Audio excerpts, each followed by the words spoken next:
એટલે ભાઈ હમણાં મારા વિડીયો નહોતા આવતા એટલે તમને બધાને એમ થતું હશે ને કે ન્યાલ ચાલો વિડીયો બનાવવાના બંધ કરી દીધા. તો ના ભાઈ, એવું વિડીયો બનાવવાના તો કોઈ દી બંધ થાય જ નહીં. વિડીયો આમને ચાલુ જ રહેવાનો છે ને મારો અવાજ કોઈ દી ધીરો નહીં પડે. અવાજ તો આવો ને આવો રહેવાનો છે. અને તમને બધાને એમ હતું કે હમણાં કેમ રવિનાબેન વિડીયો નતા બનાવતા, કારણ કે ઘણા બધા હગાવાલા મારા ફ્રેન્ડને ઘણા બધા મેસેજ કરતા કે રવિનાબેન વિડીયો કેમ બનાવતા. તો વિડીયોમાં એવું છે કે હમણાં મને મજા નથી અને પાછી હું છે ને હમણાં બાથરૂમમાં પડી ગઈ તો મને લાગી ગયું. પણ થોડાક દી તો વિડીયો બંધ કર્યો હતો, પણ પાછો ચાલુ કરી જ દીધો હે ને. અને ઘણા બધા મારા ફ્રેન્ડ ને મારા ઘરના મારા મમ્મી પપ્પાને ઘણા બધા મને સપોર્ટ કરે.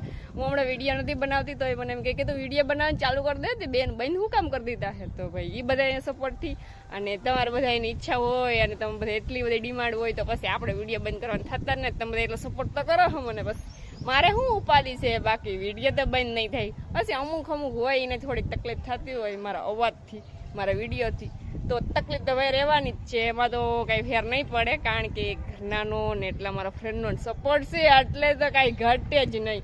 અને અવાજ તો આવો ને આવો જ રહેવાનો છે અને વિડીયો મારો આવવાનો જ છે. એટલે હમણાં થોડાક દી બંધ હતા, પણ હવે તો વિડીયો મારો કાયમી આવી છે. એટલે તમારે તો મને કાયમી જોવાની જ છે ને મારો અવાજ તો સાંભળવાનો છે. એ પાછો રાયડું નાખીને જ વિડીયો બનાવવાનો છે.